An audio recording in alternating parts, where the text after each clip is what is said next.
Good morning, everyone. Good morning. Today is Thursday, not Friday, but it's still a day for all of us to be thankful. Now, I just wrote in the chat box, what are all of you thankful for today? So can you maybe write down in the chat box, just to get us started while waiting for a few to come in, what are you thankful for today? The whole week itself, something must have, there must be one or two things you're thankful for. Let's share as an encouragement, everyone. What are you thankful for? I'm thankful for the people. Basically, today one that set things up. I'm thankful for just the regional and academy planning all the different trainings that I have. I'm thankful basically for even just the Monday morning session that we have, that we go in together, start right. Again, I'm also thankful for all the different sessions that allows us to go through and deal with the stress, the anxiety, and all that. Anna says, I'm thankful for my mom's preparing breakfast for me.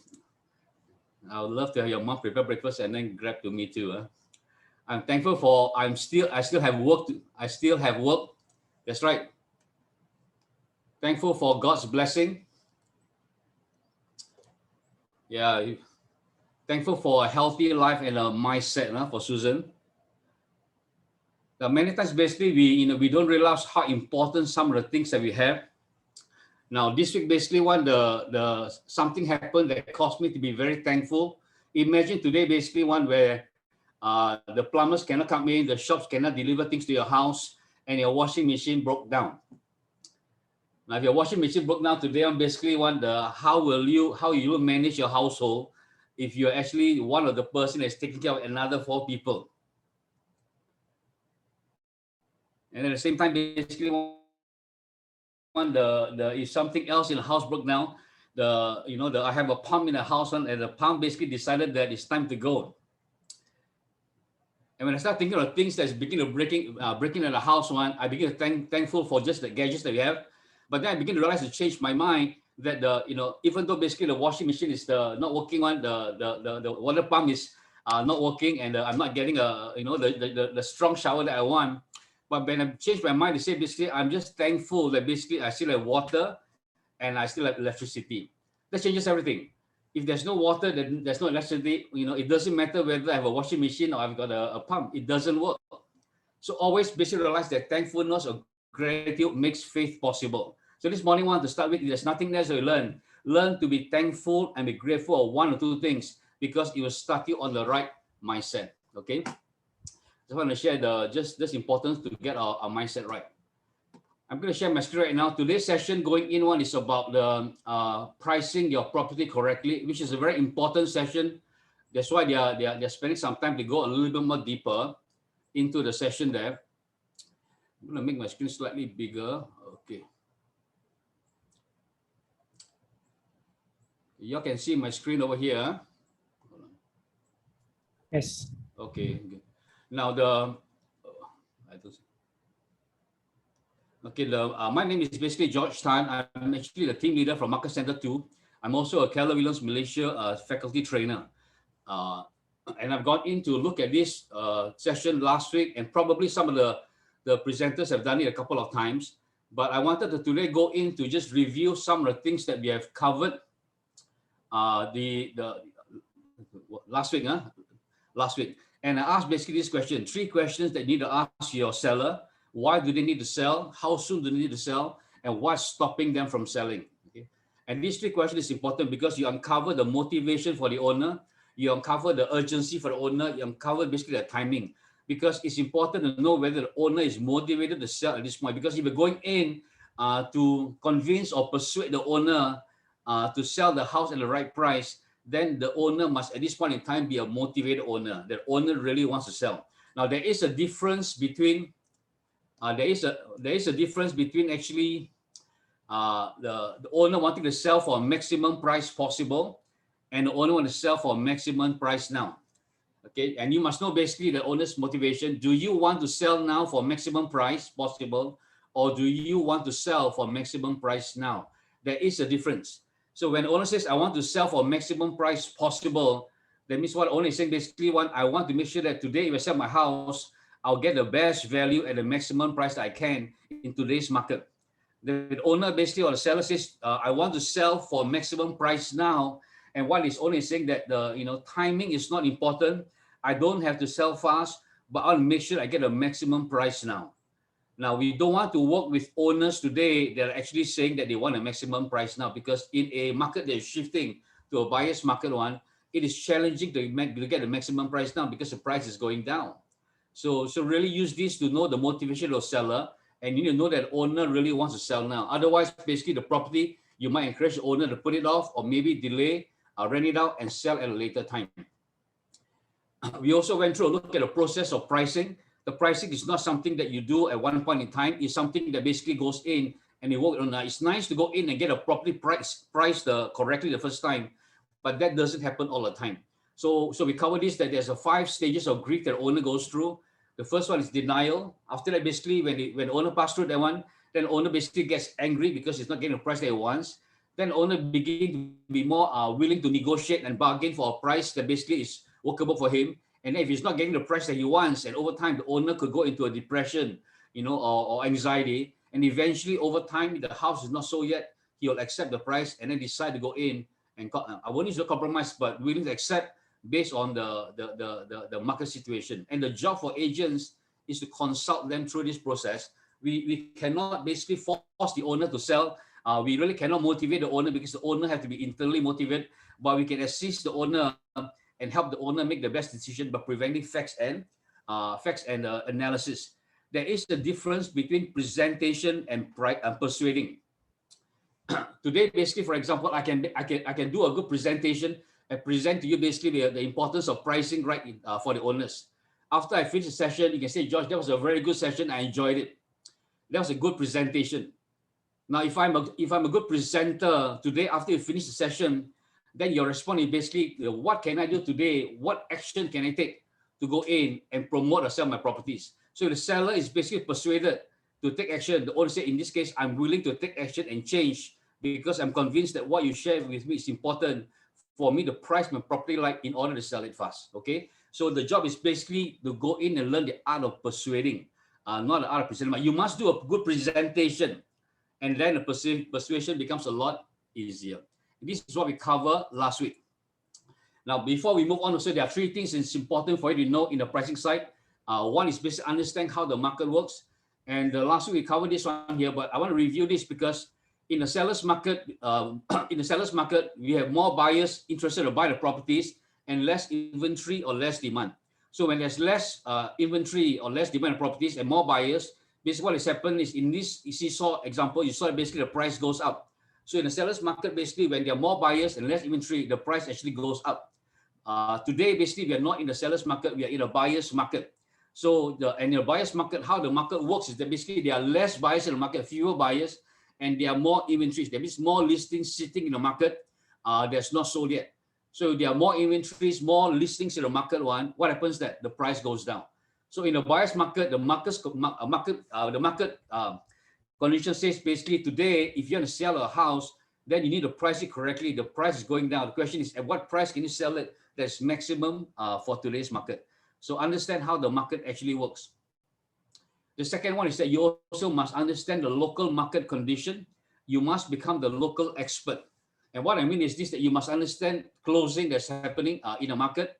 You must also understand pending, the ones that are closed but have not completed yet. And you must also understand what are the active listings in the market today. You need to know what is available in the market that's for sale. And if you're renting for rental, you need to know how long the property has been in the market sitting there. Where is the last, just recently put in the market 6 months. Some properties are repriced and put in the market for the last 2 years. What types of properties are available in the market today?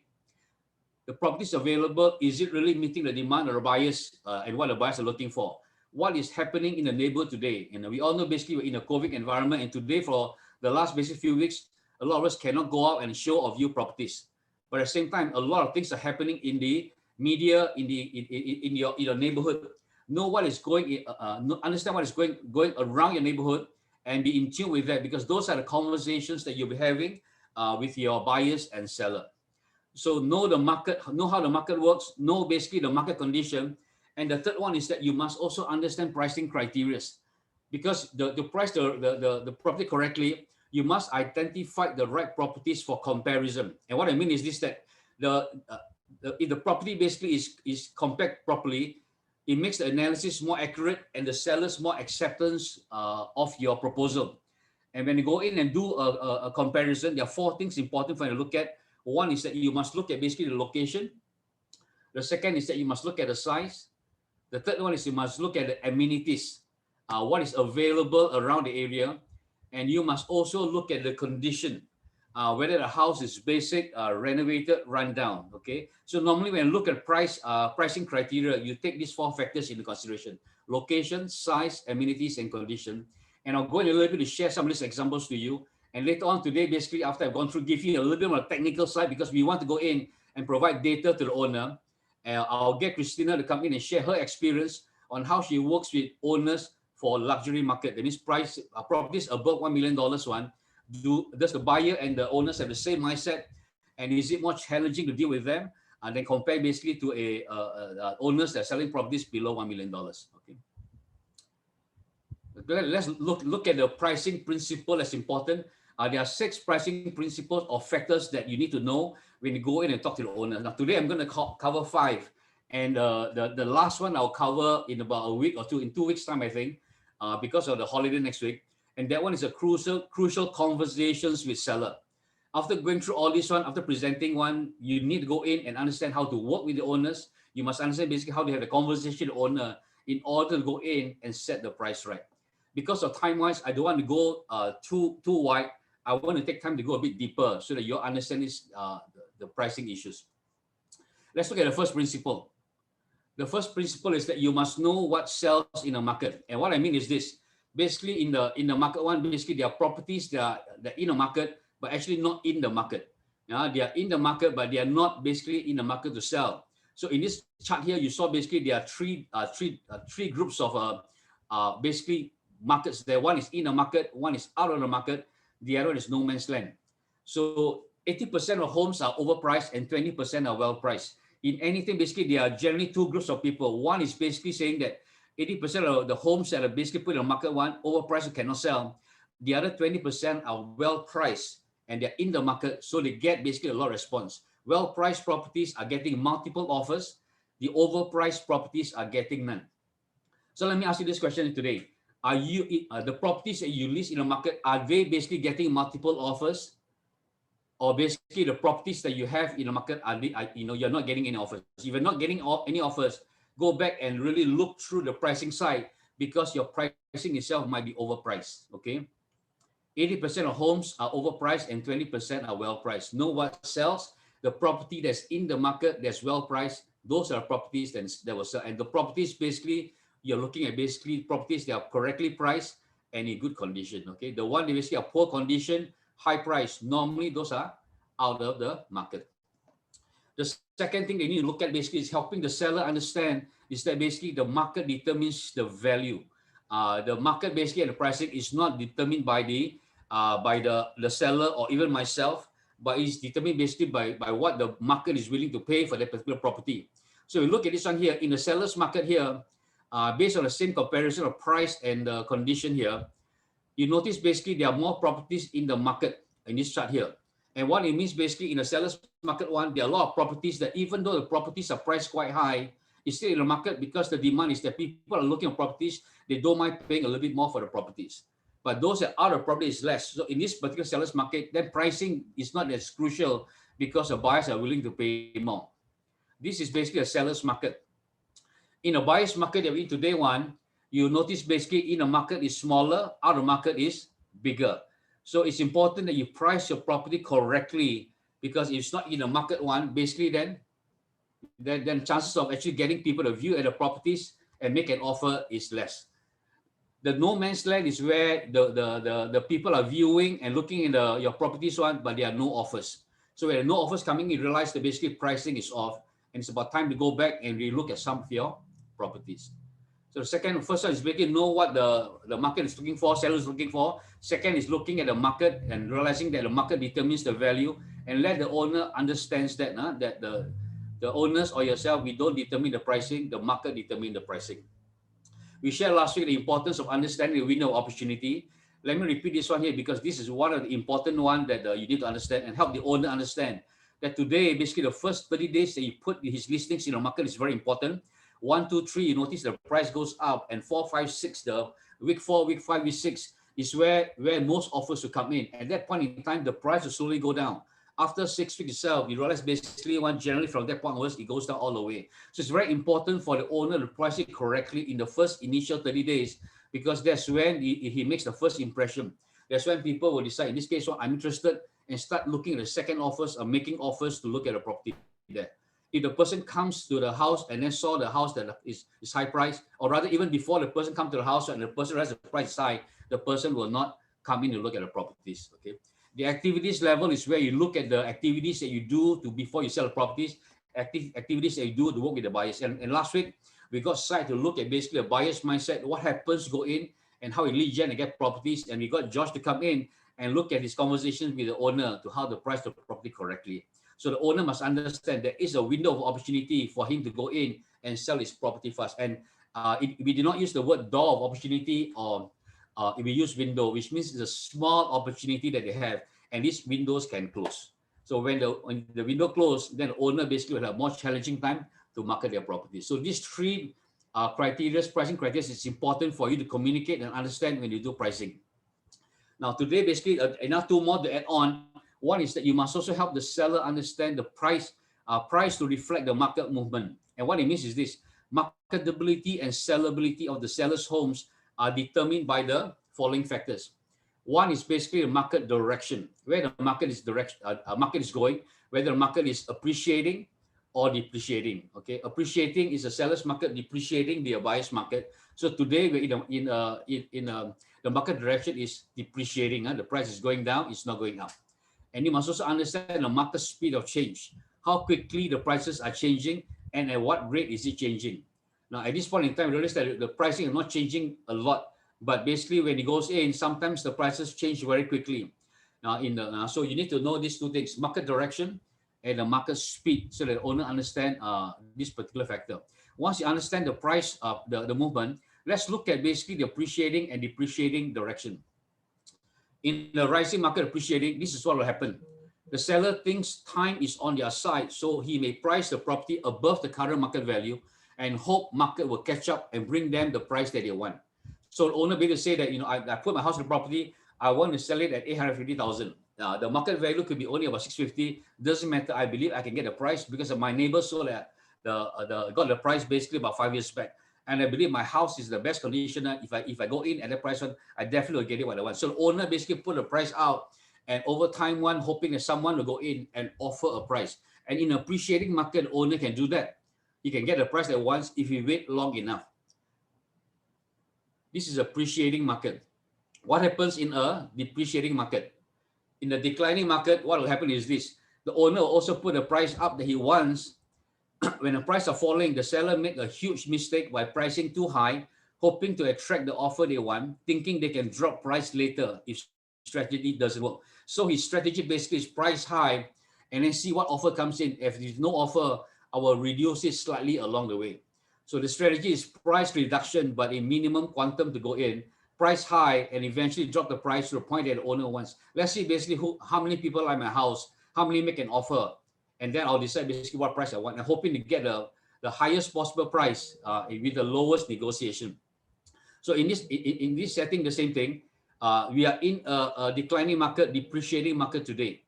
Okay, so this is really where we at one. If the owner sell a price very high, chances are basically he might actually end up not getting his house sold.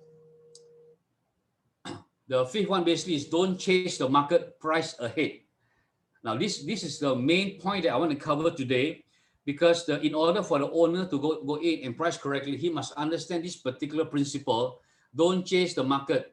Let the market chase you. Price ahead of the market.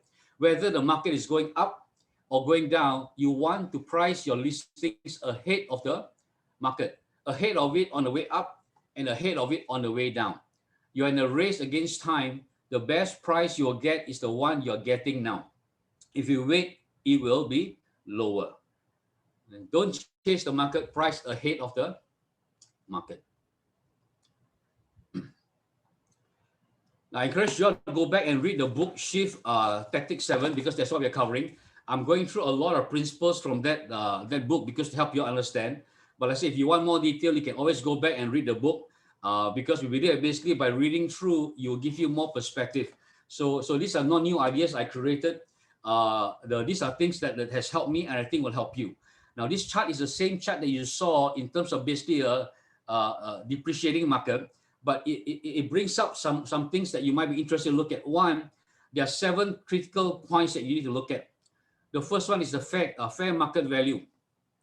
And that particular one is where the owner feels that this is the fair market value. And then from there on, the second one is the owner said, well, the market basically priced it at that one. That's where the bank valuation comes in. But the owner feels that he can get a higher price. So number 2, the owner priced it at a price that he thinks he can actually get. Even though he knows that basically the after your advice one, there's a particular pricing, number 3, where the market is interested. He has talked to a couple of agents and I told him that this is the price that my buyers are willing to offer. So he knows, he has an idea what the market interest is, but he's not willing to accept because he wants a higher price. So the owner's strategy is price high, even though I know the bank valuation is lower, it's okay. Now, over time, if the owner don't get the price that they want, the price begins to drop to point number 4.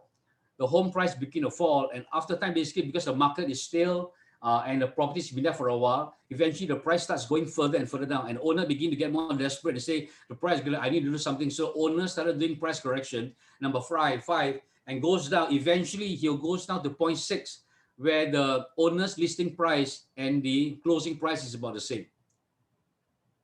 And then 7 says basically, if he does that over time, he will sell a house at a price that is way lower than the price that he could have got if he priced it correctly.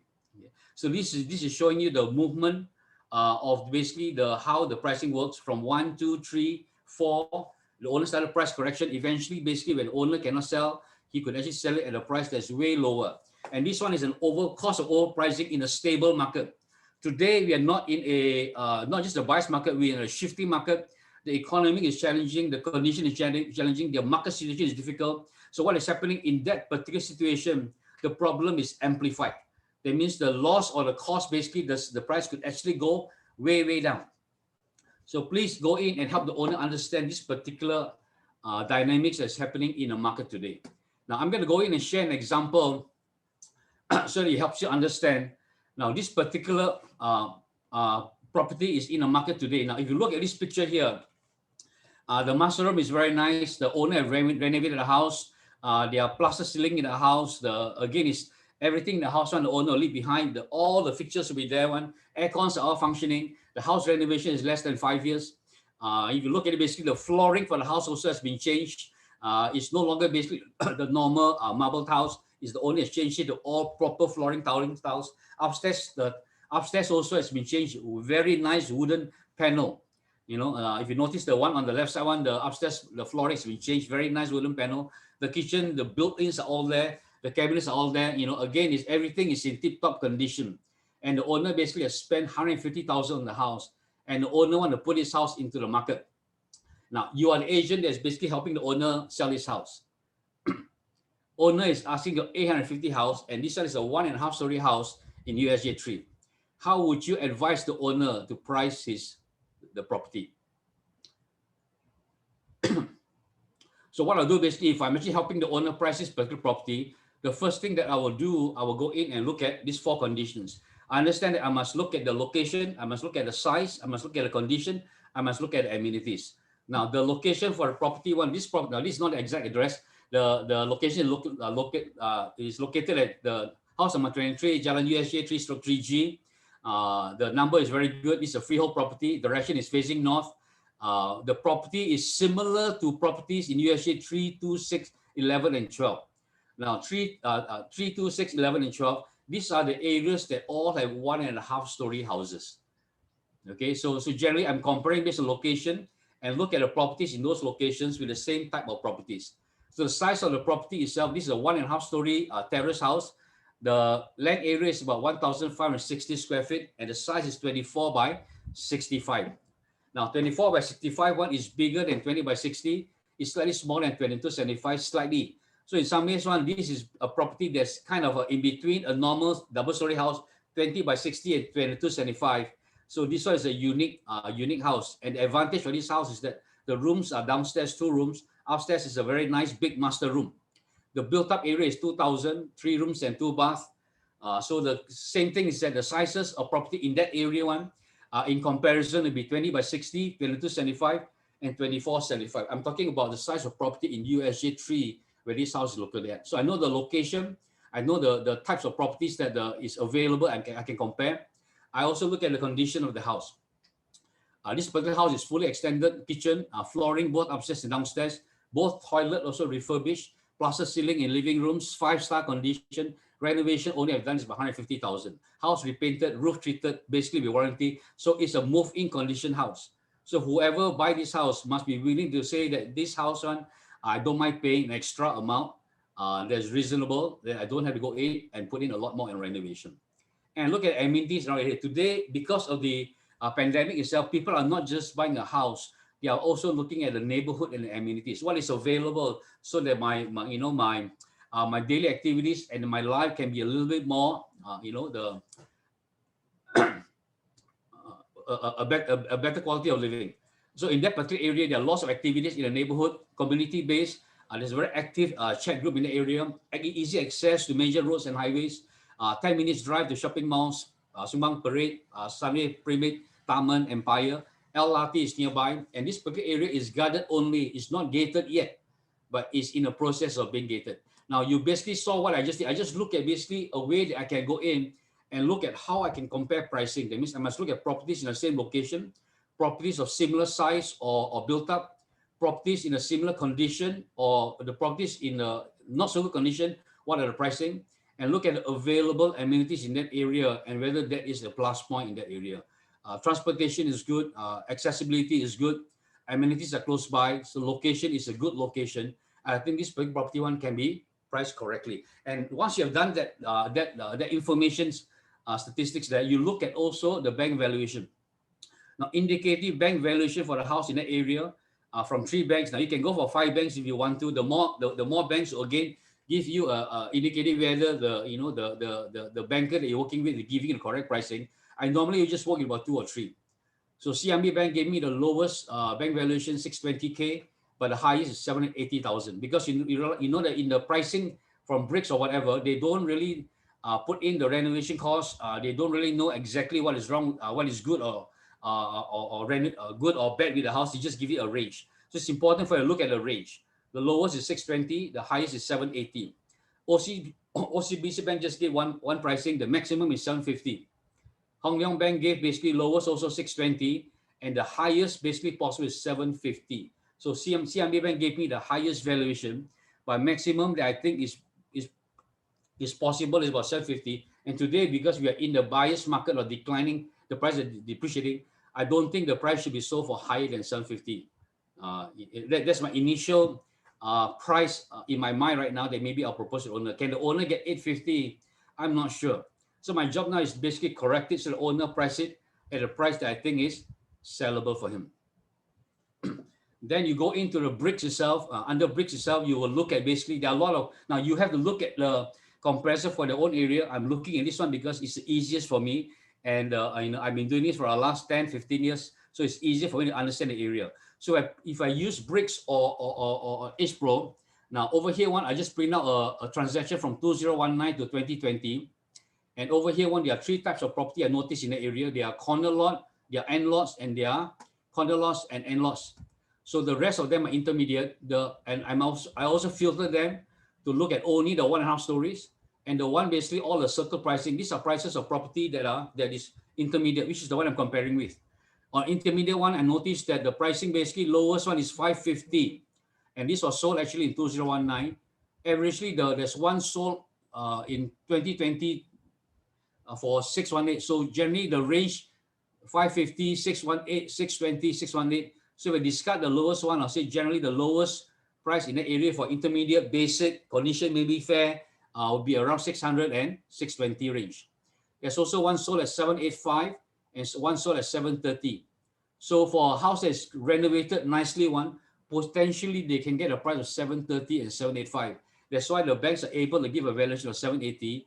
But if I take an average, that's why the banks are giving maximum maybe 750, 700 range, because the banks really don't know the house very well, and the banks don't want to take unnecessary risk if they don't need to. Now, based on this this one here, and it's telling me that the medium price is 730, the lowest is 7118, and the highest possible price can actually be about 800 range.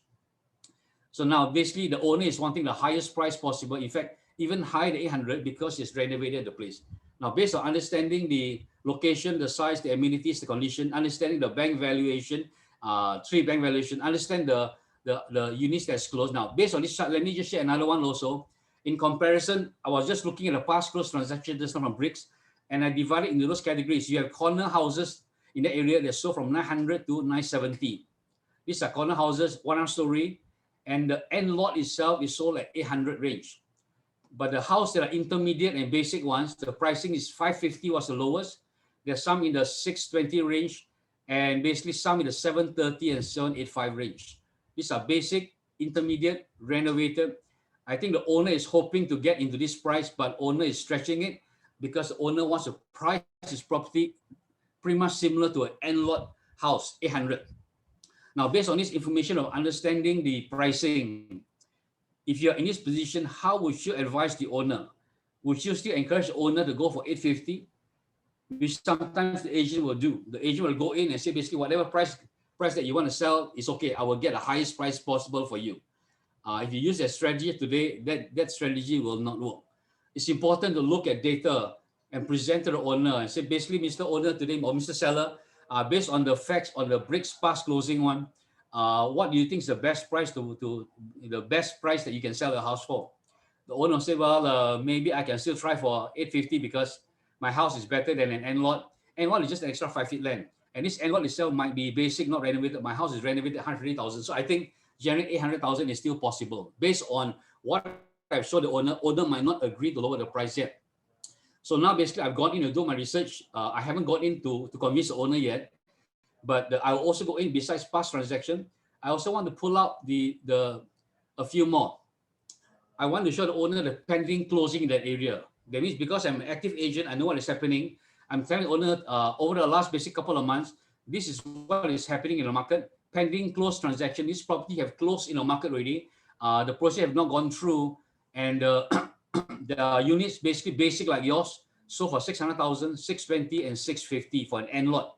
So an end lot itself is no longer priced at 800 range. Really, it can go as low as 650. The one that's sold basically, there's also an end lot sold in that area. This end lot have more than 5 feet land, 15 feet land. Is sold for around 800,000 range. And I feel basically based on the current pending closing, not the one that's closed transaction from Bridge, which is maybe not the most current, about a year back. What do you think basically you should price your house? And hopefully at this point, the owner will say, well, if I price above 800, the chances of people viewing the house might be very small. So I'm hoping at this point, the owner will start going and say, okay, maybe I should price my house in this range, 730 and 785. If I use this range, guess what? The owner will probably say, I want to sell it.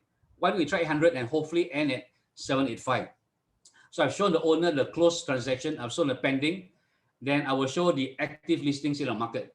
Mr. Seller, let me tell you what is available in the market today. There's actually a few units available because I'm comparing properties in your area. There are properties in area 20 by 60, 2465, and also 2275 houses, double story, and also a bigger built up. So there's one in the neighborhood, same area, one that's priced at 700,000, 2275 house, double story, built up about the same or bigger than what you have. There's also one is 1/2 story for 640, another one for 630. So generally, the buyers can look at properties in the 700 range if they want to, and they have options to consider. And there's actually another unit asking for 800,000, 24 by 65 end lot in that area. Now today, basically, that if you put your property in the market one, my suggestion is basically for you to list your property at 750. In fact, the market I think will accept only about 700 because your renovation is 150,000. I think we can try. We can try to push it because if a basic house I feel is about 650, I will try to go in and see where I can get 100,000 renovation. I won't get full 150, but for what I can see from a house condition less than 5 years, I believe I can find a buyer that can actually go in and offer 100,000 for renovation. So I'm convinced today if you put your property in the market for 750, you will get buyers that will come in and look at the house. What do you think? Now today, because of presentation, I cannot go slow. Normally this conversation will take about half an hour. We'll dialogue with owner, giving opportunity to the owner to provide feedback and work through that. Now this is basically why what I'll explain to owner based on the fact that we know that the pricing is going down. What will happen if we price the property at the 750 price range that I'm recommending? The fair market value that the banks are looking at is range from 620 all the way down to 780. The banks will take an average. Now I won't use maximum. Average means basically is between high and low. Average fair market value for your house is about 700,000 because renovation value is very low. So fair market value is about 700,000 and you want to sell it at 850,000. Now, if you sell 850,000, guess what will happen? We know that the market is willing to go for 700, 750 range. If you price at 850,000, over time, you will have to change your price now and eventually sell at a price that's much lower. And remember the window of opportunity we talked about. If you basically price it for too long, eventually you miss the window of opportunity. And eventually, once it goes for too long, the people will look at the house, say that the house basically maybe might not be worth looking at because it's priced too high, and eventually the price will drop to 650, and you might even end up if you cannot get a buyer to offer over time, you might even sell it at the lowest possible price, which is around 718. What I'm encouraging to you is price the property right at 750 where the market is interested now, so you can catch the buyers that are interested and close faster. Rather than pricing it high, over time, you might actually end up selling it at a lower price. Okay, we're going to pause for a few minutes here and look and see whether there's any question have. I hope you understand what I just shared because it's a bit technical, but a lot of slides are repeated. And again, I'm putting numbers to show you so you can understand. Now, any questions that you have, you can put in the chat box so we have some time for Q&A. Because I'm going to go in now and get Christina to come in and share her experience based on what I presented, the criteria, but from her own experience, some of the things that's going to be helpful for all of us. Christina, are you there? Yep, I'm here. Can you hear me? I can hear you. Huh? All right. Now, Christina, basically for those that don't know you, can you please tell us about yourself and what you like about the real estate, what you're doing? Help us to know you a little bit better. All right. I'm Christina Lessler. I'm a productivity coach in MC2. I've been in the real estate industry for 10 years and enjoying every minute of it. Okay. The only regret is nobody introduced me the industry much earlier in my life. But nevertheless, it's not too late. Okay. Yeah. So what I like about this industry is like this. This industry is giving me a lot of opportunity to help my buyers and sellers, okay? And I look at myself as a consultant, a confidant to them, at times a counselor. I counsel them sometimes, you know, and a friend, you know, as you build your relationship with them, yeah, they're very kind, you know, and they treat you sometimes like a friend. So that's how we build confidence and we also build trust. Now, well, in this industry where one is given an opportunity to earn an honest day's income and receive especially very high professional fees, okay? Yeah. And to me, selling a 500K house is almost the same as selling a $5 million house, you know, a property. And the best thing is there's an extra zero in your professional fee. You know, basically, can you share with us? Basically, you closed one house that was quite low price, and then the highest. What is the highest price you have closed, and what is the lowest you have closed over the last few months? Okay, I think the lowest I've closed is just recently about 475. That's in USD 1. If I'm not mistaken, the highest I've closed, but that one is a co-broke, situation that was about 7+.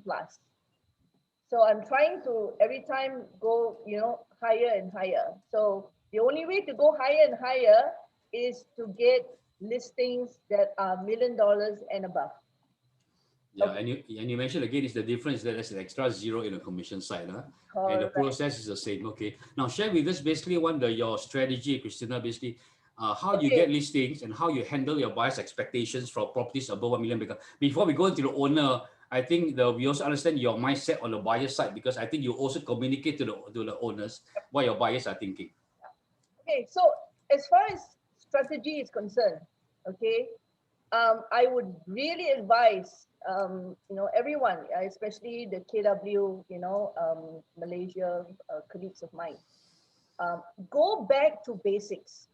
Now read the Millionaire Real Estate Agent book, pages 133 to 152. It's got a whole lot of information there. It's all there, okay? But based on my, when I just started off in the real estate industry, we didn't have the MREA book yet, all right? And that was 10 years ago. So what did I do? I went down to basics. I skimmed through newspapers, classified ads, okay? I went into FSBO and I specified that I only want $2 million, properties and above, okay? And from there, I started getting referrals from friends, referrals from family members. And it's quite difficult to, to reject them because their properties are all $1 million and above, all right? Nevertheless, and then secondly, listings attract listings. Like for example, because I'm in that market where, well, I would say about 85% of my listings are all $1 million listings. I get sellers calling me and asking me, since you're listing some properties in the area, can you also help sell my listing for me? You know what I mean? And they ask me, can you do it or not? Sometimes I don't say yes.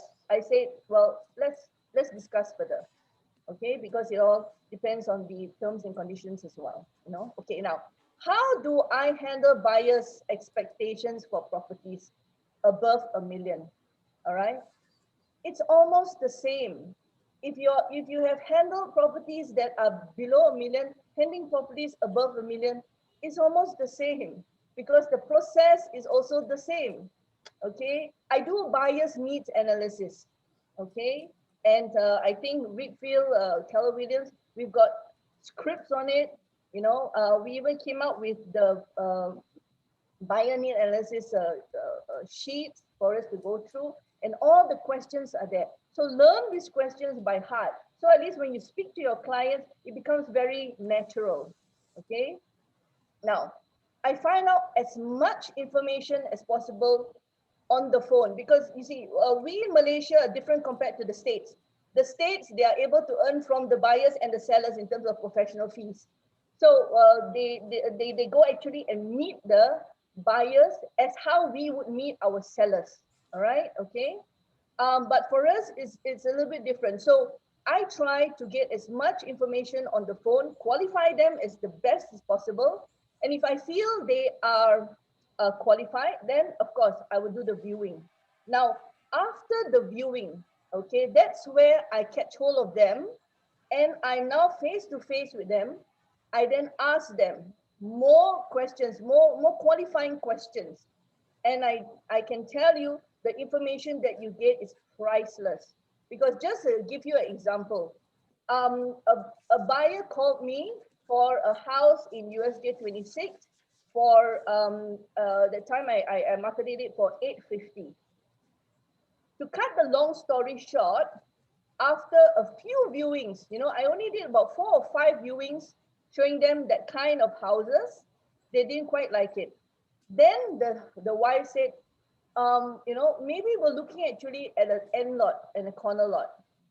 So I finally, at the end of the day, co-broke or co-listed with another agent, and the price was about 1.08. So you see, sometimes when buyers say that they want a certain price, but once you start qualifying them and once you start meeting up with them, find out a little bit more, the price difference can be a lot. Yeah. So, so that's how I would, would qualify my buyers and how I handle the expectations, because at the end of the day, it's what they want. Yeah, it looks like, Krista, you actually understand your buyers' needs very well, and you use the word repeatedly that you ask them questions on the phone and also when you see them, so that basically you can serve them better. Yep. At the same time, you're very thorough to go in and probably prepare the buyers in terms of what they can have. You go in and look at the properties they want and then advise them for what they're actually looking for and the amenities or their requirements. They might need to consider another area. So very careful to do that. Based on understanding the buyer's one, let's shift right now to look at the seller. Now, how do you persuade the seller to agree on the right price to sell? What do you include in your CMA? What is the process that you go through to reprice the property? Again, if you have given an example that you can share, help us understand what goes on in your conversation with the seller. Okay. Basically, when it comes to sellers, all right, that's a little bit more detail that you want to, you want to have. So once I obtain a potential listing, I would survey the area first, go around the area, do a little, drive around and see what is where and where is what. Okay. Then, of course, do a CMA, which is the comparative market analysis. Then I would normally, call up the banks and ask them, 2 to 3 banks, ask them for a basic valuation, a rough valuation, all right? Giving them the information about the house and, and maybe some photographs. They would be able to come back. Of course, then I will also go into bricks, on iProperty and other portals to see what are the, the price range that has just now you shared with us, all right? You went through and see what are the properties sold in that area in that particular time. Then, of course, I try, to go into 3 to 4 major property portals to find out what other agents are marketing in the area and also asking for what price they are asking for because it's all listed there. And also look at the per square foot because sometimes clients tend to think that, oh, I want to price my property this much. By the end of the day, it doesn't commensurate with the price per square foot. Then sometimes, you could also print out some suitable reports, all right, and also support your case. I also do, consult with my colleagues and close agents from other agencies, their transactions in and around that area. All right. So with this information, I then go and sit down with my seller. And then comes the day where I actually sit with the seller. So first rule, be early, be punctual. All right. Okay. Number 2, my style is I invite them to sit down and then I say, let's chat a bit, so I don't rush into, hey, let's see your property. I need to take photographs. And no. I say, let's sit down, let's chat for a while. So that relaxes them. And at the end of the day, be truthful and show concern. And, and empathize with them because some of them are really just desperately wanting to sell. Okay. Then, of course, I will do a seller analysis. Okay. Just as we have buyer's need analysis, we also have the seller's need analysis. Well, do that, go through with them. Find out the history of the home. What is motivating them? Why they want to sell? What is making them want to sell this awesome home, for example? Find out their urgency, okay? And of course, find out what will happen if, let's say, the house don't get sold. So at least with all this information, you can, compile together. And also, like how you touch on property comparables, whether it's high tension wires, oxidation ponds, highways, LRT stations, amenities, condition of the house, direction facing also. Because we in Malaysia got feng shui one, you see. Sometimes the buyers say, hey, I don't want facing west, I don't want facing this one, I only want this direction. So these are information where we need to find out from our sellers and start building up confidence and a respectful relationship with your client. Right? Okay. Yeah. How often is it that, Christina, when you have that conversation, the owner will agree with your pricing? Okay. So when coming to price it right, so with all the information that they are collated and presented to them, now is the time for us to suggest a price. So at this point in time, they may or may not agree with whatever you say, but it's okay because we're there to also listen. It's better for them to tell us rather than than we tell them things. Okay, so that's why asking open-ended questions are very important. So I give you an example. 7 years ago, all right, I had this property, all right, and that time the property was priced right at 7.3 million. But as time went by, okay, the seller dropped the price because there were buyers coming, but they just didn't want to make an offer. So at the end of the day, I advised the seller. I said, at 7.3 now, it's already been 2, 3 years. It's time for you to reconsider maybe bringing down your price. But at the end of the day, she said, fine, let's do it. So even at 6.5, okay, the market was not biting. And not only that, I wasn't the only agent. There were about 8, 9 other agents also selling the same property, and they're also having the same problem. All right. And then finally, she dropped it to 5 million. So initially, when it was 6.5, I got an offer of 5 million. But they just didn't want to take it at that time because they thought, let's wait a little while, maybe the market may improve. But the longer the property is in the market, the further the price will drop because the house will start deteriorating. And the house was deteriorating because it was in a natural environment where the other nature and natural elements set in. So it was started to leak, termites came in. And so when buyers came to see, that put them off as well. Okay. So finally, at the end of the day, praise the Lord, we managed to close at 4 plus. So can you just imagine, for 7 years, I waited.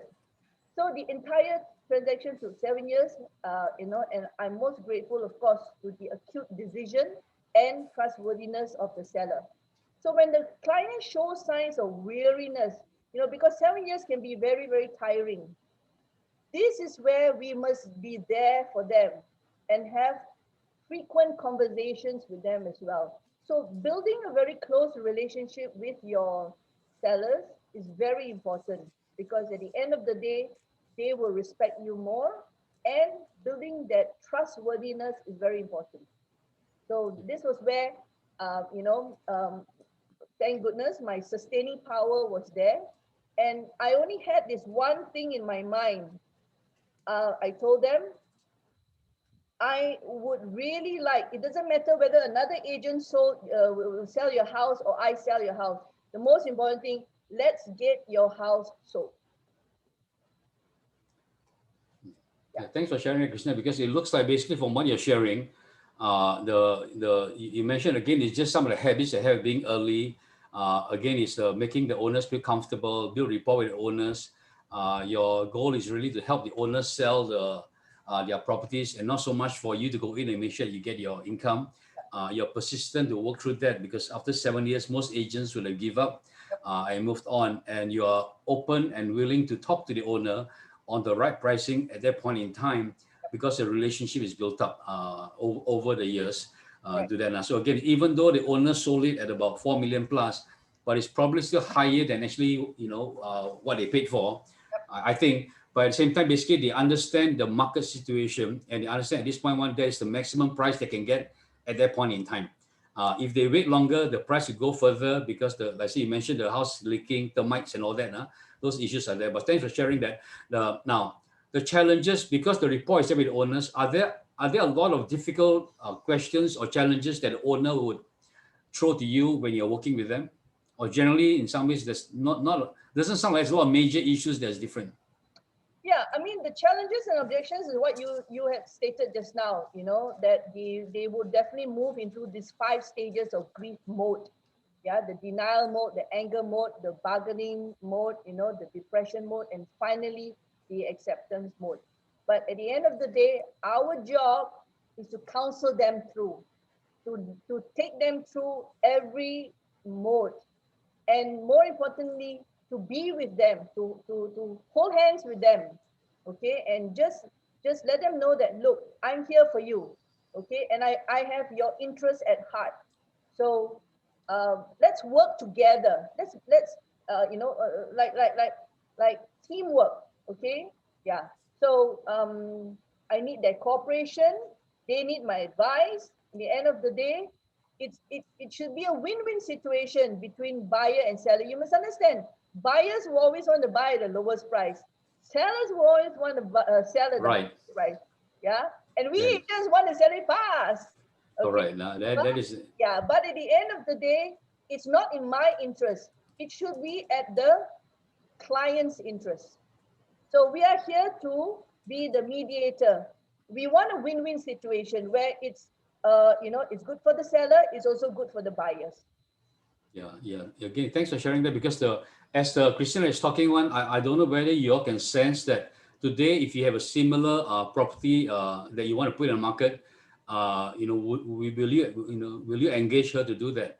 Does she come across as someone that knows the what is happening in the market? She's a local expert that's there. She understands basically what the buyers want. She knows again is how to go in and price the property correctly, and then look at the statistics to actually provide for you. Now, this is what you need to do today if you want to go in and become successful. You need to be an agent that's just not knowledgeable but skillful. That means you take the knowledge, but you can actually go in and help convince the owner that if they don't price the property correctly, they might not be able to sell their house at this point in time. Now, Krishna, maybe you can help me with a couple of questions before we go in and have you ask maybe one more question. Because of time, we cannot go on. Now, there are two questions that is thrown in the chat box today. One is basically, how do you engage with banks to do the valuation? And just now you mentioned that they say you talk to bankers, you get photos. Any additional thoughts on that one? On what? Okay, so over the years, I've built up relationships with even bankers, all right? Because some of the bankers that I call them and I say, hey, I've got this property and I'm trying to look for valuation for them. Is it possible if I give you this information, that information? Try to find out for me. And majority of them are really, are really very kind. They would do it because why? At the end of the day, I would also recommend these bankers to my buyers. Yeah, so it's a mutual thing. So yeah, so more Yeah. importantly is, yeah, build also a good relationship with a few bankers, maybe a handful of them that you can actually rely on them to give you accurate or close to accurate valuation. Right. I think it's important that you hear what the Christian is saying, that don't have just one bankers, but have a few, and you must build a relationship with them. Because the fear that I have today, if I let the bankers know, will they take the property and tell someone else? And because of that fear, you end up giving not the exact address. If you don't give the exact address to the banker, then you cannot hold the banker responsible for the valuation because you're giving someone else's house. Might not be the same. So it's important to build a rapport with bankers that you can trust, that you can actually work with, that is also responsive to you and give you valuation fast. Based on that one, also a couple of questions similar to the banking one. Do the bank entertain if you consistently check valuation through them? Again, it's have a few bankers that will solve your problem. Will renovation and furnishing be considered in bank valuation from the bank as well? Now, this one here, the rule of thumb is basically whatever renovation that you have, it has to be less than 5 years old, and the banks will take about 50% of that. Again, it's subjective. You want an accurate one, then do a proper get a proper value to go in and check, because you don't want to go in, and that's why when I give a price comparison, I don't give the maximum, I give an average, because maximum basically there's no room to move already.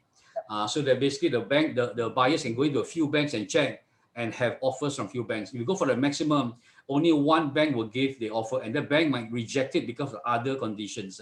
So don't go for the maximum possible, go for a range to do that. Lynn says for valuation, you should also do your part to check with the banks to the banker. Okay. Now, one last question here from Zaid.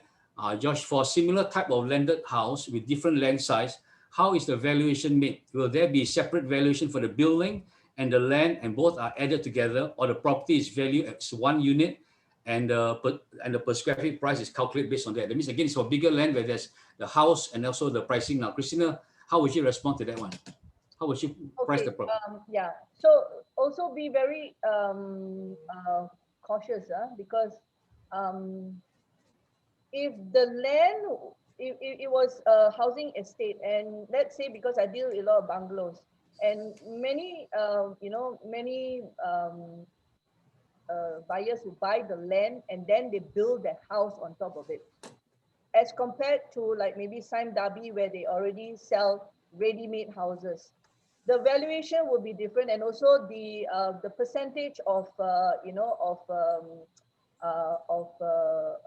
bank loan is also different, because if it's a land and a house is built on, the next person who buys it can only get about 70%. They cannot get 90%. Okay, that's number one. Number two, yes, the bankers would take into account the land area, and also the build up. They also take into account the the structure of it. That's why sometimes I need to even furnish them not only with the the grant of the house. I sometimes have to even submit in the floor plans. So these are some of the things that they also take into account. And yes, renovation, they also do take into account, like George said, but there is always a discount. Now I also try to convince the bank to also look at aesthetic values. That means, where is the location and what are the amenities around? Because that will, of course, increase the price a little bit more compared to, some obscure outskirts. Okay, thanks for sharing that, Christina. And also, again, as Jasmina mentioned, in the current situation, is it easy to get exclusive agreement? If you know your stuff and you do your homework one, I don't think it's a problem. And again, it's when you get an exclusive, make sure the exclusive is properly, correctly priced. No point getting exclusive at 3% and the price is basically double of what you can sell in the market. Get the owner to agree on the pricing, and exclusive will help you. So price exclusive means basically the price and the exclusive must go together hand in hand. Okay, because of time wise, basically that's all we have today. But before Christina you go off, I'm going to Josh, there's one more question from our workplace. Okay. The question from workplace: what is the normal declining price duration or period in an area that we can advise ahead? Is there a time frame or something like that? Just now you mentioned about first 3 weeks or first 4 weeks. That one is based on the window of opportunity. If you look at that one, when the property gets put in the market one, the initial 30 days is where the price will, more people will look at it, and there's an opportunity for the price to actually go up. Once after 30 days, when the price begins to go down, that's where the offers comes in. So the first 6 weeks generally is where there's still a lot of activities going on, but it gets based after the 6 week one, it will go down already. So for the owner, if they price it correctly and get the right viewers in the first 30 days, then you're working with buyers that are actually genuine. So that over the next 3 weeks after that, you can work within our pricing and negotiation and hopefully close within the 6 weeks period. So it's a window of opportunity. But the pricing going down, like say, if you look at Christina one, her example goes for 7 years. But like I said, that one is where you must be able to help the owner understand the market direction and the speed. So that is where, as an agent that's more current, there the property basically in the market one, this week, in 2 weeks, 2 weeks later is sold. So the market changes very fast. So if the owner don't go in and follow the speed of the market, then they'll have problems. Today is slightly slower, but certain times when they're switching one, the pricing just change very fast to do that. So the one I say, only if you're an active agent and you understand what is available in the market, you can go in and help the owner understand that the property that's looking one is sold, or the buyers have looked at the property, have bought something else because his price was too high. So that one I think is no absolute answer, but if you are in the market and you understand what is going on, you will be able to advise the owners. So there's the direction of the market and the speed. Okay, I think that's all we have in terms of time. Let's maybe pass it over to you all to make an announcement, and then pass back, and then Christina say the last. Yeah. After the announcement, George will give us a last advice what to do. And Vincent, if asking for the contact for the bankers, you PM George personally. Yeah. Or you can also check with the market center. A lot of them will have the information. Yeah. Okay, I think all of you have benefited from the training today. I appreciate the sharing from George and Christina. I think the thing that I picked up from their sharing is that the importance of doing a due diligence before you go and see the seller and buyer. So Josh has demonstrated how he did his due diligence to understand the market and all the data that he analyzed as a presentation. And Christina demonstrated another aspect on top of the data is that the due diligence that she'll do is to spend time understand the buyer and seller so that you are able to be more relevant to them and you're able to help them, assist them to provide the service that you need. So both have demonstrated two angles of the due diligence that we need. So if you want to continue to learn more and continue to improve your business in terms of personal growth, next week we continue to have training on the shift tactic because in the shift market, the shift tactic is a very crucial part of it. So Power Monday continue on leveraging on the teamwork, and then next Tuesday is a holiday, so it's a Hari Raya Haji, and Wednesday we continue on the shift tactic number 1 where William will bring us to the right mindset will get you the right result. And then Thursday, Josh will come back and continue on the shift tactic number 7, the crucial conversation with the seller. So how do you converse with the seller in fixing the pricing, right? So for those who are not from Refill, you can just scan the QR code and register your attendance for the training. And for those who are in Refill, the link will send to you through our market center. Right. Next slide. Now, last 2 weeks we have been emphasizing because of the pandemic situation, we understand that not only financially people are affected, mentally are being affected as well. So we have been organizing this mental so-called talk from professional counselor to help us mentally how do we deal with the situation. And so last week we have 2 sessions, one in Mandarin and one in Bahasa. And this Friday we have one from Elvis, who is a trained counselor from Rekindle. And this session will be in English. So this one, no need to register. Anybody can come in. If you know of any client or any friends that want to listen to some of this advice, send this link to them and invite them to just join the session. This Friday, 9 p.m. to 10:15 p.m. Right? Thanks. Next slide.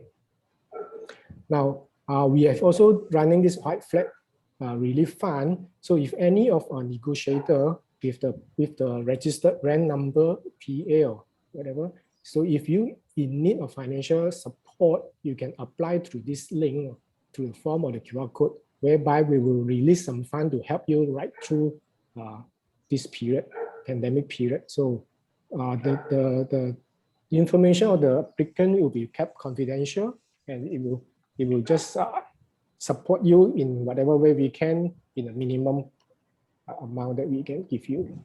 Next, and because of that, the next slide. So of today, our target is to raise 50,000 to help 250 families, and the ending date is by this Sunday, 18 July. And so far, we have received 231 responses who requested that they need some financial help. And we have paid up 35,000 to help 175 families. Right? So as of today, the fund that we have raised is 39,205 as of yesterday, and we're still short of about 10,795. So with that, whoever that can contribute to this fund, you're welcome to contribute to support the rest of the family. So you can either through cash donation using the QR code shown here. And if you're a negotiator, you can also request your market center to deduct from your commission if you know that your commission is coming in. As well as if you are not only on top of that, you can also share this white flag relief fund to your customer as a touch point to them to invite your customer, your friend to participate in this relief fund to help to contribute to the fund to help some of the family who are in need. Next. So every Tuesday, for those who are in Refill, you will continue to receive this touch point EDM for you to reach out to your customer, to reach out to your friends, right? So continue to go to your workplace to download all this EDM and connect with your customer and your friends. So this is the touch point we have. So Josh, now I pass back to you for what is your advice? Yeah, Ken, just one last question to ask Christina to share with us. Christina, basically, if you want the people on this line here, want the agents here to be more confident to work with owners or sellers and gain their trust, what advice would you give them? Okay, very simple. Firstly, do a SWOT analysis on your own self. Okay, yeah, what is SWOT? Find out what are your strengths, your weaknesses, opportunities, and threats. Then remove your limiting beliefs. Okay, some of y'all are so afraid. Oh, luxury, listings means, dealing with people of a different caliber. Or no, they're the same. All right, and then find out your apprehensions and take the bull by the horns. Okay, now don't ask, don't get. Okay, so ask questions, frequently have frequent conversations with agents who are having $1 million listings. Okay, talk to them. And to me, very simple. Failure is not the worst thing in the world. The very worst is not to try. So if you don't try going to get $1 million listings and you don't try doing it, how do you know you fail? So don't be afraid. All right. All right, Krishna, thanks for that advice. Don't be afraid. I wish you all the best this week in terms of negotiating and get more listings. See you all next Thursday for the crucial conversation with seller. Take care.